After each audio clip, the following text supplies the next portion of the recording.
Yun po, Ginoong Pangulo. Okay. Wala bang Tagalog niya? Pero alam niyo yung tanong ko po. Tagalog sana para maintindihan ng ating mga kababayan. No? Masyado akong spoken in dollar. Mahal na Pangulo, maiksing manifestasyon lamang po. Opo, Please proceed. Ginoong Pangulo, matiyaga pong naghihintay ang inyong lingkod na matalakay po ang matagal na pong nabinbin. Ito pong patungkol po sa medical cannabis bill. Inaantay ko po na ito ay mapag-usapan po sa plenaryo at inaantay ko pa rin po ang aking mga kasamahan na mag-i-interpellate po dito. Nais ko lamang pong magtanong kung hanggang kailan po ako mag-aantay sa interpellasyon. Napakahalaga po sa akin ng bill na ito.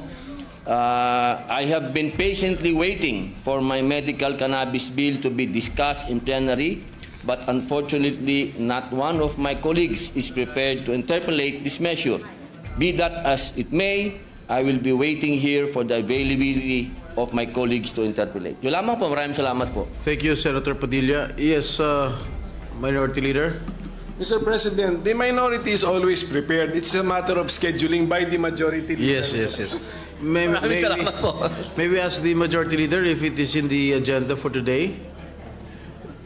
Yes, Mr. President, it's in the agenda, but we are prioritizing those measures that are already in the advanced stage, Your Honor, Mr. President. Yes, maybe we can ask our colleagues if they are ready to interpolate the measure of Senator Padilla.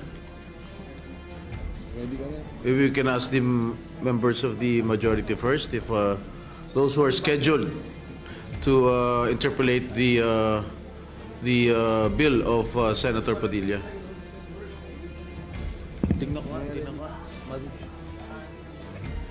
I think those who are scheduled to interpolate the bill of Senator Padilla is this representation, Senator Win Gatchalian, Senator Pia Cayetano, Senator Joel Villanueva, Senator Rizzo Ontiveros, and Senator Coco Pimentel.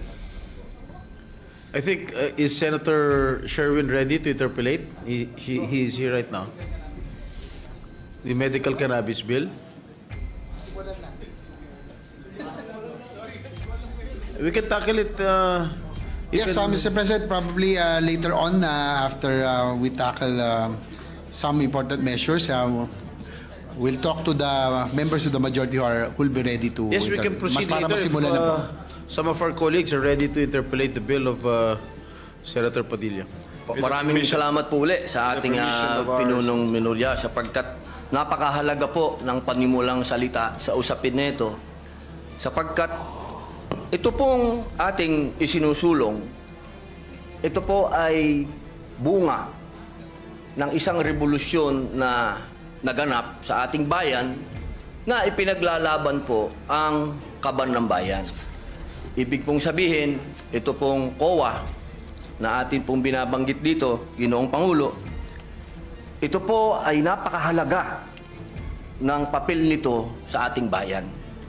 Sapagkat kung atin pong babalikan ang kasaysayan ng ating bansa, nabuo ang revolusyon dahil sa kapabayaan, pangungurakot, pagnanakaw, lahat na po, sabihin na natin, kaya po nagbunga ng revolusyon.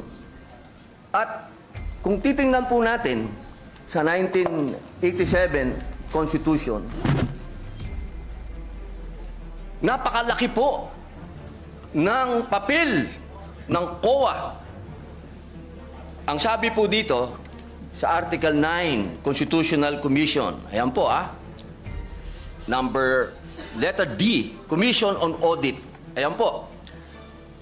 Ginoong Pangulo, ang sabi po dito, the Commission on Audit shall have the power, authority, and duty to examine, audit, and settle all accounts pertaining to the revenue and receipts of and expenditures or uses of funds and property owned or held in trust by or pertaining to the government or any of its subdivisions, agencies, or instrumentalities, including government-owned or controlled corporations with original charters on a post-audit basis. Medyo mahaba-haba po ito.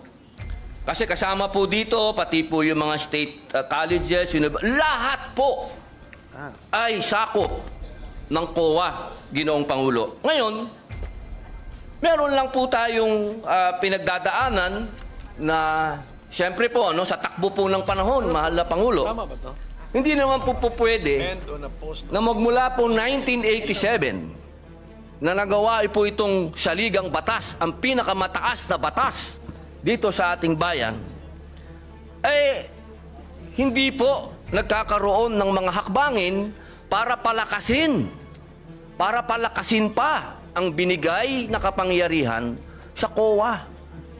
Alam niyo po, Ginoong Pangulo, ang ating pong COA ay masasabi po natin na international na ang kanilang standard. Dahil sa amin pong mga ginawang pagdinig, ang COA po ay miyembro at palagi ang uma-attend ng mga international seminars at studies patungkol po sa pag-audit.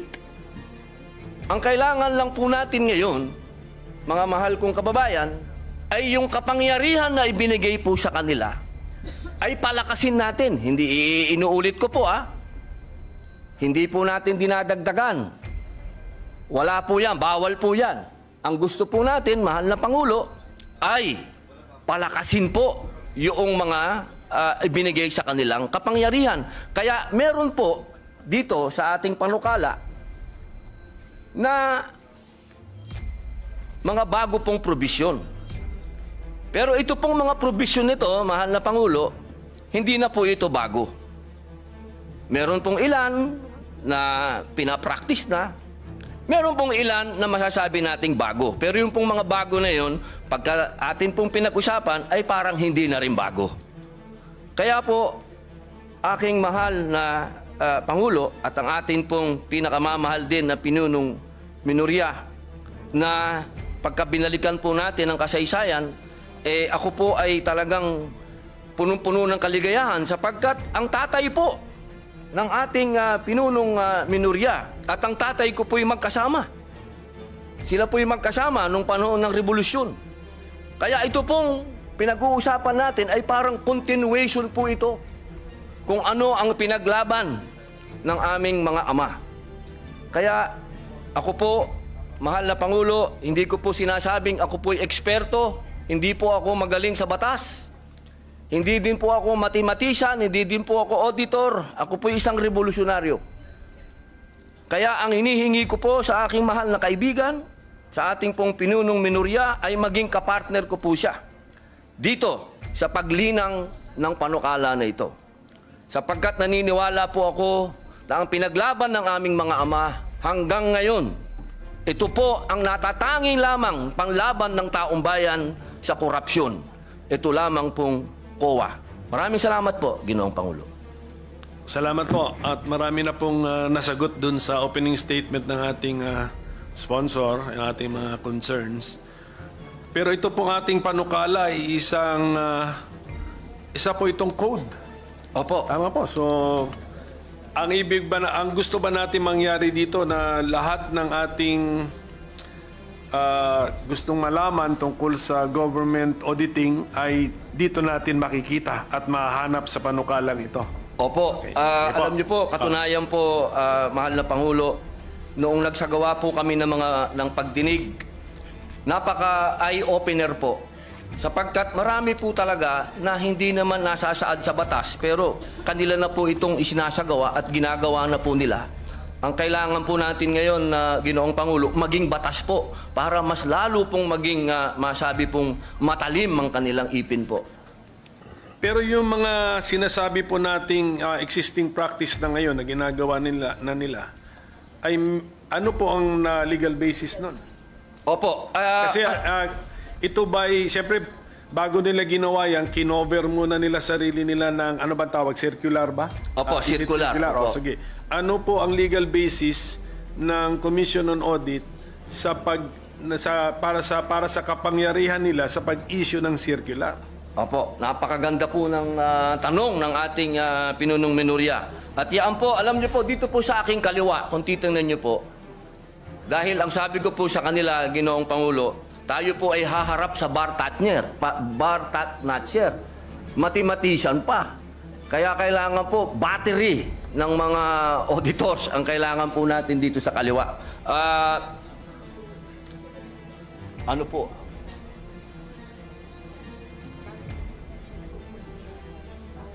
Yung legal basis na yun ay nandun sa Section 2 ng Konstitusyon. Opo.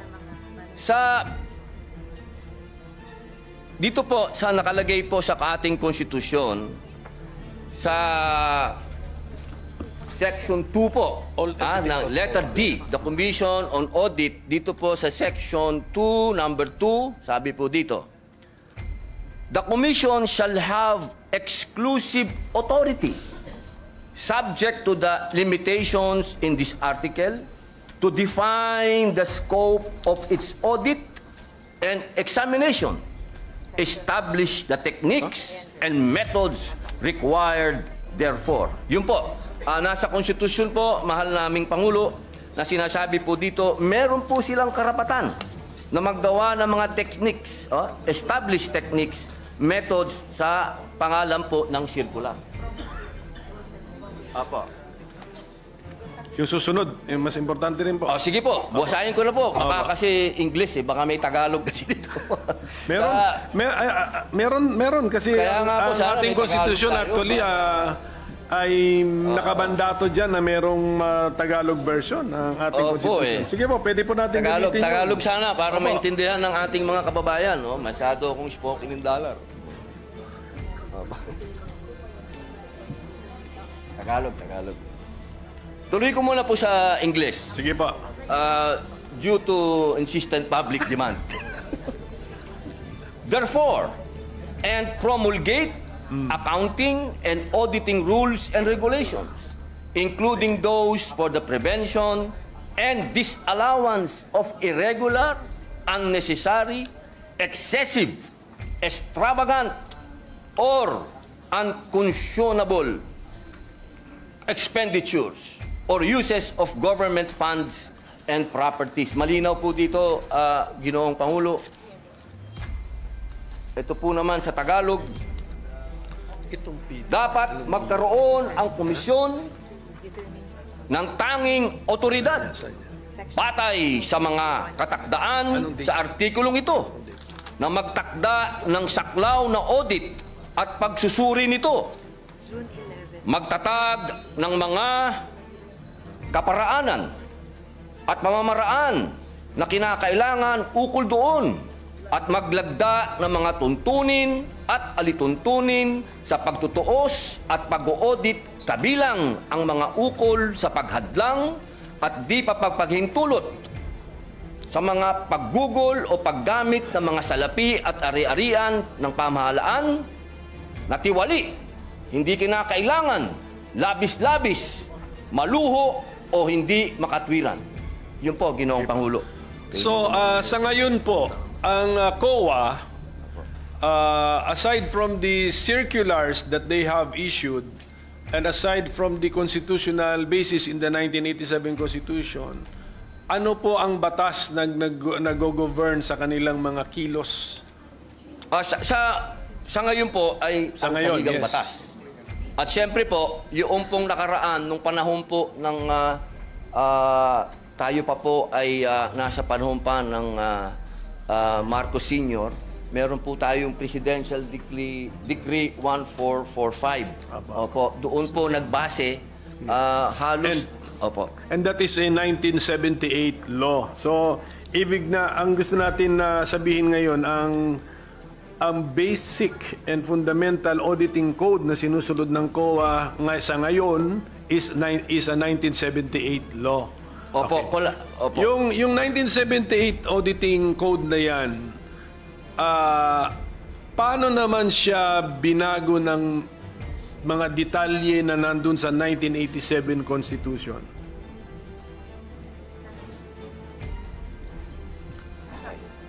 Apo. Ng 1987 Constitution.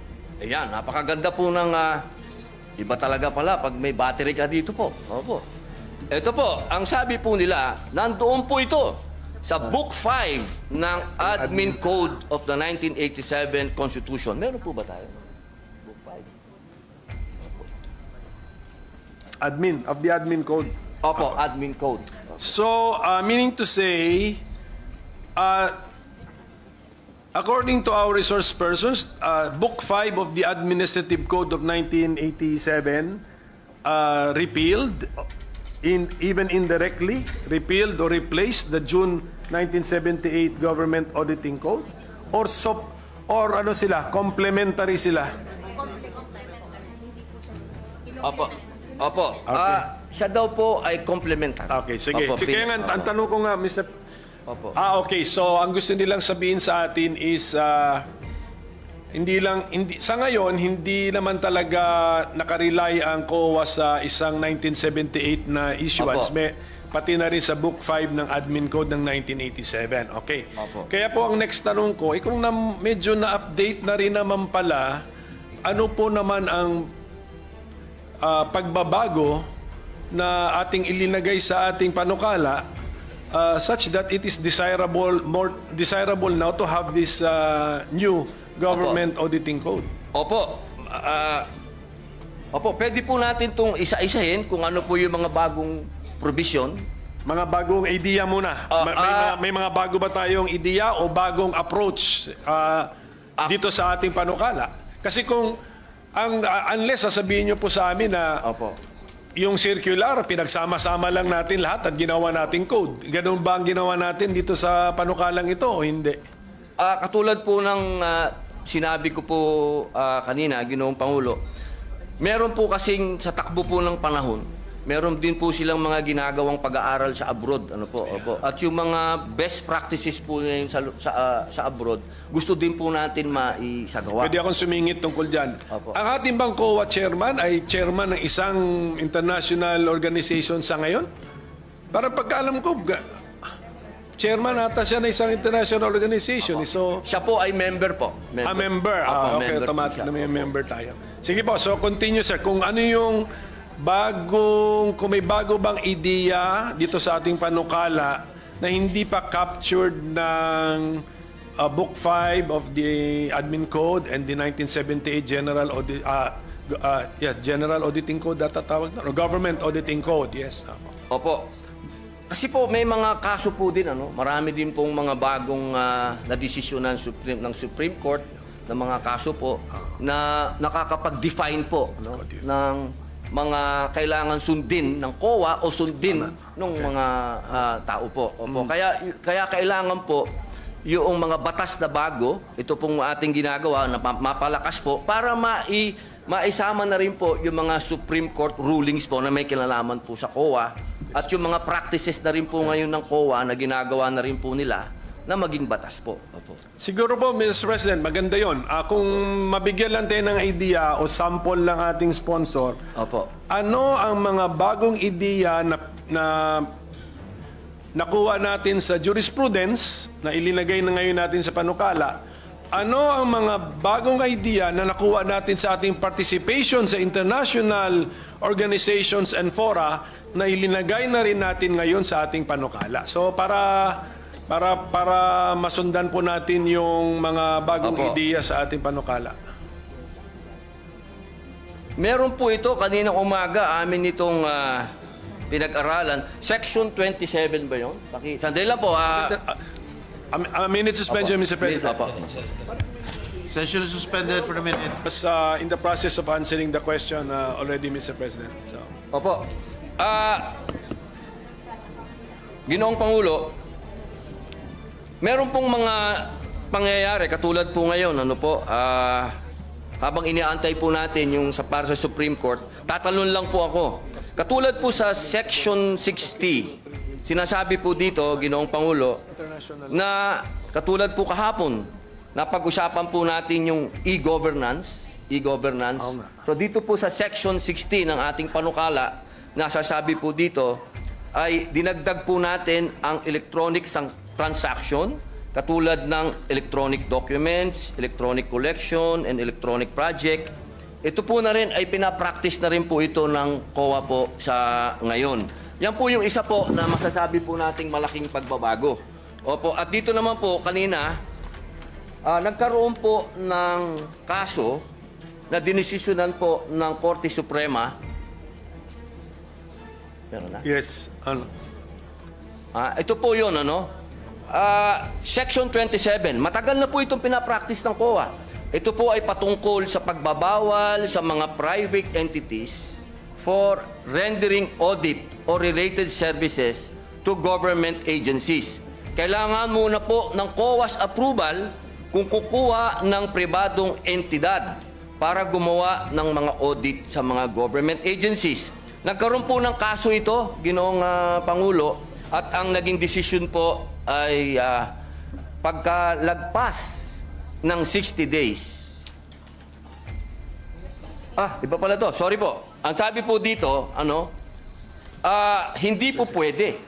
Pwede na pwedeng kumuha ng pribadong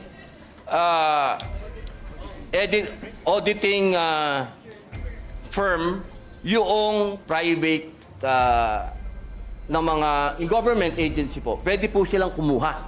Opo. Hindi po pwede na ang sinasabi po. Kasi ito, ang ano po nito, galing po ito sa deliberasyon ng 1987 Constitution.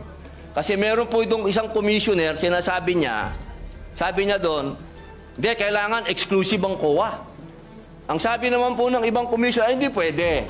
Natalo po siya sa bilangan. At yun po ang ginamit ng Supreme Court na argumento na hindi po pwede na exclusive. Kailangan pwede silang kumuha ng iba. Yun po yung mga desisyon na masasabi po natin na nangyari. Meron pa pong isa. Opo. Dito po sa Section 28, ito ay nasa PD 1445. At base rin po ito sa desisyon ng Korte Suprema. Ito po ay patungkol sa probisyon ng pag-hire ng law firms o private lawyers. Ito po ay alinsunod sa desisyon ng Korte Suprema.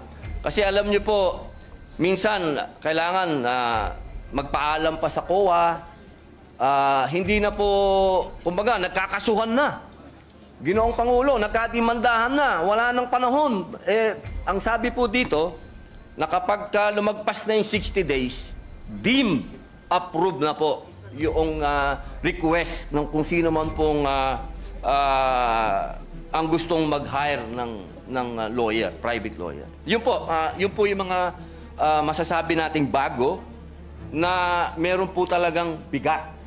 Kasi ito po ay may kinalaman na sa mga desisyon ng Korte Suprema at ganoon din po doon sa paparating po na e-governance. So, hindi pa po ito natitesting, itong Section 28, kunyari lumampas ng 60 days, gumastos na ngayon yung... Meron na pong desisyon. Meron na pong desisyon ang Supreme Court. So, sa ngayon, disallowed? Pero ang COA, wala pa po. Ilalagay po natin ngayon sa batas. Kaya nga, kung wala ito, kaya sa ngayon, disallowed. Hindi pwede. Kung pagbabasihan po yung desisyon ng Supreme Court, what was the decision? Allowed? The Supreme Court allowed the expense of government in the hiring of private lawyer or 60 days. Or sustained the 60 decision? days po So even the 60 days is in that decision? Hindi ako familiar po sa decision na yan. Opo. So, okay.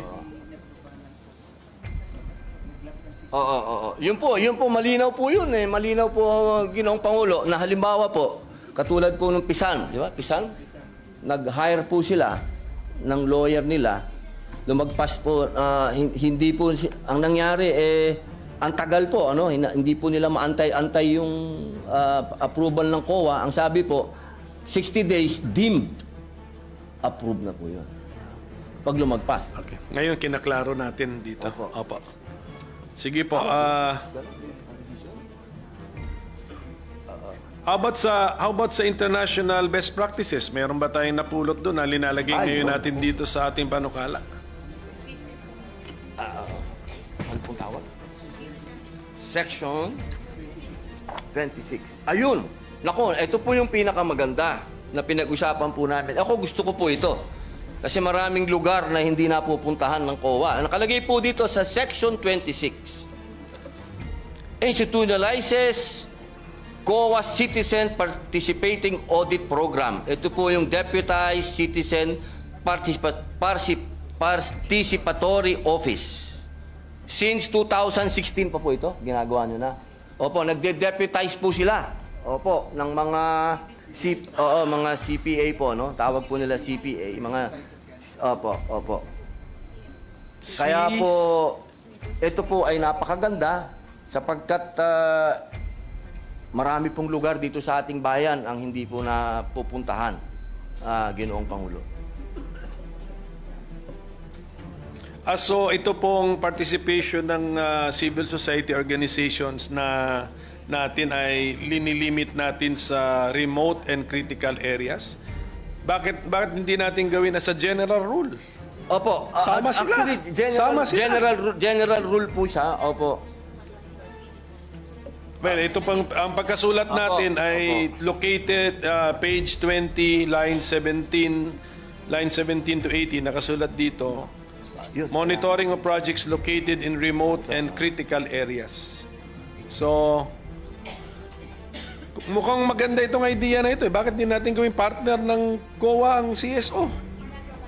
For all, if you want. Opo, yun daw po, practice na po na raw nila, Ginoong Pangulo. Ito po yung ginagawa na raw po nila. Opo. So, balikan po natin itong 26. I-ano natin? Opo. I-expand po natin. Opo. Opo. Hindi ba sa bidding ay required, sa public bidding, required ang mga observers from civil society rin? NGO? Ganon? So, pag ino-audit ba ng COA ang isang project, tinitignan ba nila how the public bidding was conducted? Kasali po ba yun? Do they also, and in the process, do they look for the participation of the CSO or NGO or PO? Wala yung... Pwede pa natin ito improve. Okay po. Limited lang daw po ang binibigay. Sige. Opo, doon sa... Pero sa lahat po ng bidding nandun. Kayo? Ang COA. Opo, ang COA po nandun. Sa lahat po ng bidding na... Sige pa, so nakita naman natin yung... Andun yung attempt sa Section 26. Hindi pa ano na natin? Mas broad na. Ano na natin yung spirit nung anong panukala, nung section po, ayusin na po natin. Opo. Tapos, Mr. President, bago ko tumalimutan, may mga concerns na riniraise yung mga private entities na it's either meron silang ano ba yun yung sa PPP? PPP. Because of the PPP, allowed ang private entities na parang meron siyang merger of activities or transactions with the government. Yun, meron silang isang section po rito. Section 24, if I'm not mistaken. Na yun po ang concern nila na ano bang klaseng audit authority ang gusto ma-exercise or pwedeng ma-exercise ng COA sa kanila under our bill, Mr. President? Opo. Ito po ay napakagandang tanong po ng ating pinunong minorya sapagkat ito po ay napakarami na po talagang tumawag din po ng aking pansin dito sa usapin nito. Kaya ito din po ay nagkaroon din po kami ng napakahabang talakayan dito. Ngunit ako din po ay nasagot ng COA sapagkat una po nilang sinabi sa akin na meron daw po talaga na tinatawag na Republic Act 11966. Ito pong RA na to sa second paragraph, section 31, ng PPP Code. PPP. Kung saan sinasabi po na ang mga PP projects awarded subject sa Government Audit Code or 2009 Revised Rules of Procedure ng COA and amendments thereto. Sa provision na ito, itinakda rin the COA in consultation and coordination with the PP codes shall adopt and promulgate the necessary framework and guidelines on accounting and auditing PP projects. Kaya dito po, sa ating Section 24, maliwanag naman po dito, ito ay patungkol sa limited jurisdiction ng COA. Sa mga private entities, kasama na rito ang public utilities. Kung meron po tayong mga pumasang batas na patungkol po dyan, yung RA number 11659, ito po yung Public Service Act. Opo, na sinasabi din po na sinabi po ng korte na hindi naman to unconstitutional. So, sila po ay tatamaan po ng limited jurisdiction ng COA sa pag-audit po. Yun po ang aming pagkakaintindi, Ginoong Pinunong. Ang problema ko po, Mr. President, dito rin sa pagkasulat ng ating Section 24 na nasa page 19. Sa title ng section, Limited Jurisdiction over Private Entities. Pero pagbasahin mo yung body ng section, hindi mo naman makuha kung anong meaning ng limited jurisdiction. Kasi sinasabi rito, the Commission shall have authority to examine and audit the contracts, agreements, or dealings of private entities with the government, etc. So, the words used are examine and audit, which is the normal words, Mr. President. So, where is the limitation found, Mr. President? Okay.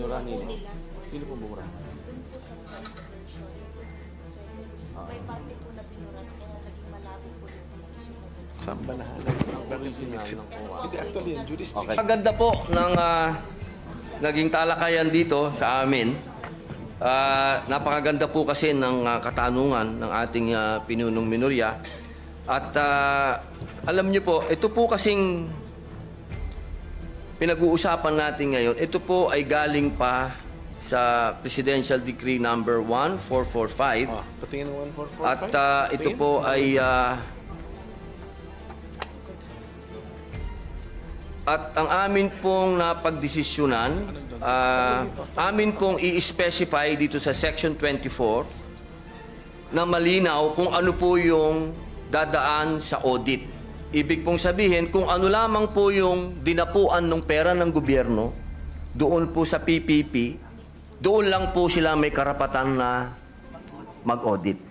Kung saan lang po dumapo yung pera po ng gobyerno. Pero maliban po doon, wala po silang pwedeng silipin doon po patungkol doon sa private na kumpanya. Pero sa ngayon po ating sponsor na sa pagkakasulat ngayon, medyo hindi yan limited jurisdiction. Opo. Tama, okay, sige opo. po. At least tinatanggap po ng ating So malalaman lang natin ito or kung kami ba, ang ating mga kasama ba ay sasang-ayon sa amendment, kung marinig na namin kung paano natin mahuhuli yung konsepto ng limited jurisdiction. Opo. Sige po. Opo. So at least maganda po yan at malaking bagay na po yan na yung parang agam-agam nila, yung worry nila, concern na... Opo. Natural po yung kanilang pag-aalala sapagkat sila po ay mga investor din po. Siyempre po, kailangan din natin alagaan yung mga investor. Pero wag po silang malumbay at wag po silang mag-alala. At lahat po ng pwedeng gawin ng COA patungkol lamang po sa pera ng gobyerno po. Ngayon po, yung konsepto ng right sizing, nakaka-discuss lang natin, parang nasa bill din yun. Pero yung kahulugan ba ng right sizing na gamit natin sa panukalang ito, kaparehas nung right sizing na sinabi po ng ating Senate President na dinipensahan niya yung kanyang panukala. Opo, alam niyo po, kung mapapansin niyo po, kasama po ako ng ating Ginoong Pangulo doon sa right sizing sapagkat naniniwala po tayo doon. Pero kanina po sa kanyang paliwanag, malinaw din po na sinabi niya, hindi po ibig sabihin nun na tayo po ay magbabawas o ano. Kung hindi, pipiliin po yung mga tao talaga na talagang sila po yung magpe-perform. Yung talaga pong may mga kakayahan. Yung tunay po na masasabi po natin na madi-deserve po nila kung magkano po yung natatanggap nilang sweldo mula po doon sa ahensya ng gobyerno. Kaya ako po ay nakasuporta po doon. At dito po, sa kasalukuyan, naririnig ko po ang aking lupon at kanila pong naisagutin ang inyo pong katanungan. Opo.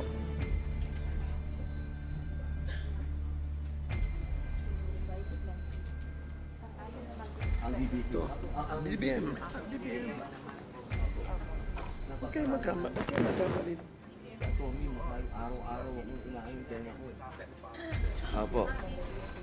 Katunayan po, Ginoong Pangulo, lahat po ng aksyon ng COA na may kinalaman po sa organisasyon po nila, ito po ay dumadaan po sa DBM. Yun, Opo. Ito po ay ina-approve ng DBM.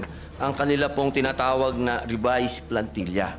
Opo. Wala po silang pagmamalabis po na ginawa patungkol po sa right size. Hindi natin binabago yon. Yung authority ng DBM na daanan ng kanilang ideya o proposal at magbigay ng approval ay nandito po sa ating panukala. I-retain natin yon. Opo. Opo. Kasi meron po akong, kunyari po nasa page 17, lines 5 to 7. 5 to 7. Yes, the commission proper may effect changes in the organization and functions of the commission as it may deem necessary in the exercise of its fiscal autonomy in order to carry out its constitutional mandate. Hindi po ba pwede itong ma-interpret? Kasi dun sa word na organization, pati function nga eh.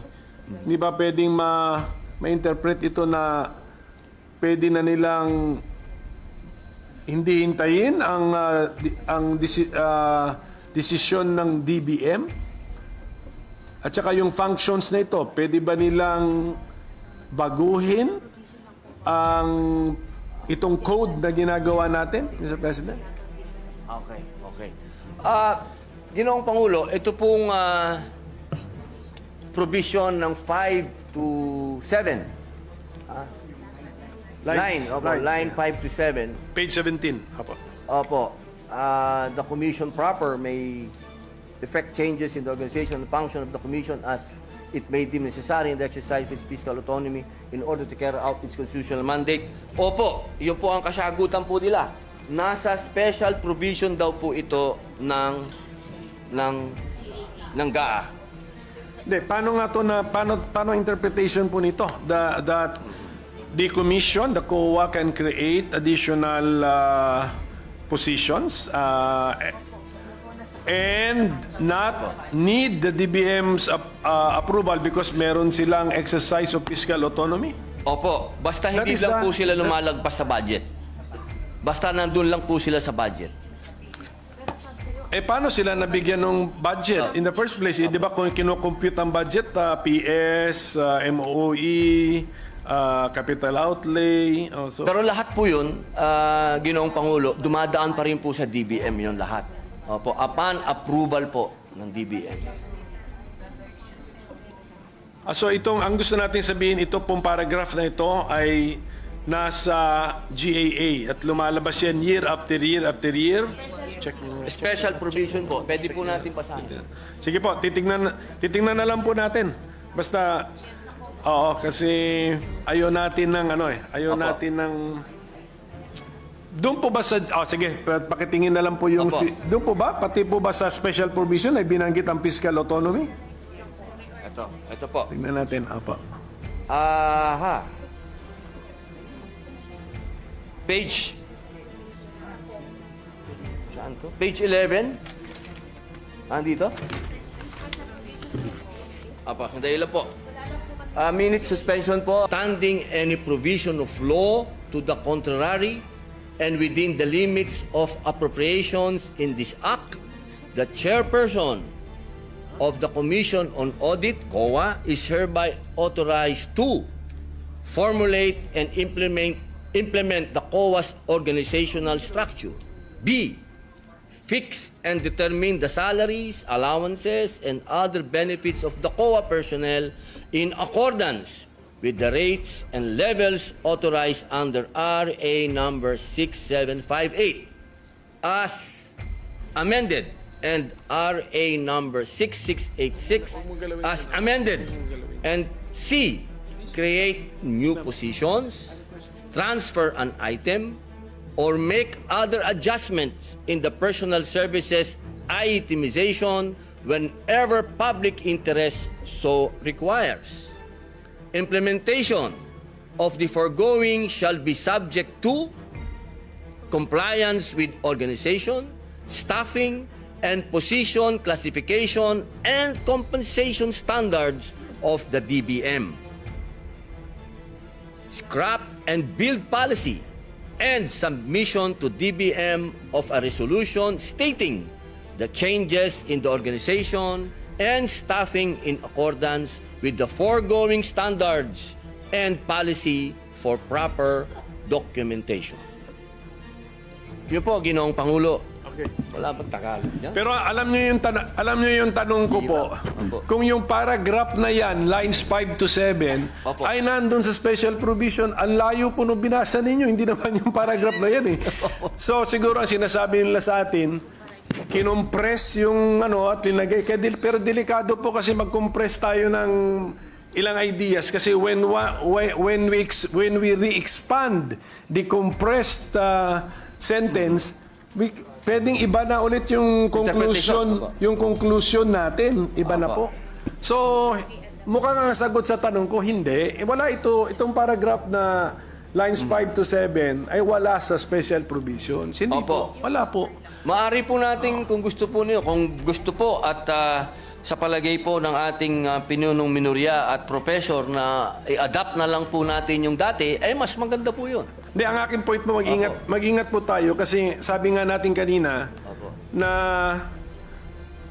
kino-concede ng COA na yung kanilang reorganization or any changes sa kanilang organization, lalo na sa pag-hire ng paggawa ng mga posisyon, ay kinakailangan ng approval ng DBM. Okay. Ingat lang ako dahil diyan sa paragraph na yan, mukhang pwede nating isantabi ang requirement na kailangan ng approval ng DBM. So, yan lang po. Kung pwede rin natin balikan ang yung last paragraph ng Section 16, Mr. President. Gawan na ng paraan yan. But Mr. President, actually marami pang section dito na binimension ata ang fiscal autonomy ng COA. Pero kung pwede sa susunod na natin pag-usapan kung anong ang meaning ng fiscal autonomy, paulit-ulit na lumalabas dito sa auditing code na to. Kasi kailangan maintindihan po natin yun. Kasi meron din akong bill sa judiciary fiscal autonomy. Tama, tapos ang CHR claims na meron silang fiscal autonomy. Nawala naman yung phrase na yun sa constitutional provisions concerning the CHR.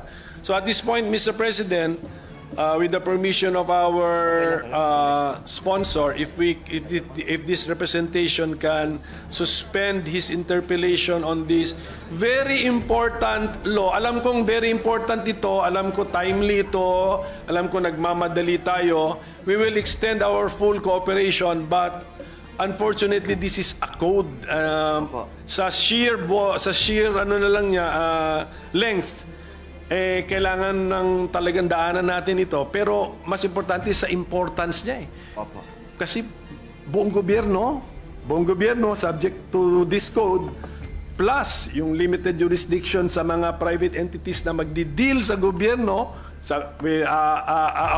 aabutin din sila ng code na ito. So ganun po kahalaga ito. Kaya sana maintindihan po ng ating mga resource persons na iti-testing natin yung mga ideas, yung mga concepts, old concepts, i-testing natin kung relevant pa ba, applicable pa ba.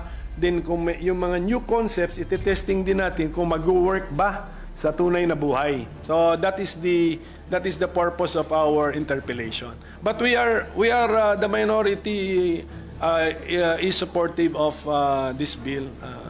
Napapanahon na. If 1978 yung PD, 1987 yung Book 5 ng Admin Code, ano na po yun? I mean, 30 plus years na ang basis.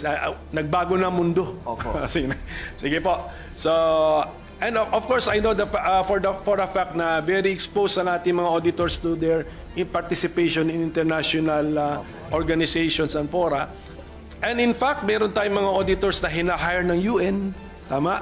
Tama. So, must be, ano na yun, parang, anong tawag mo nun? Parang, ano ba yun? Parang endorsement or ano ba yun? Patunay na po yun. Patunay o pagkilala sa galing at abilidad at reputasyon ng ating mga auditors. Okay? So, yun lang po yun. So, I hope they understand may konting delay, but this is a necessary delay. I hope they understand. So, thank you, Mr. President, if I can suspend my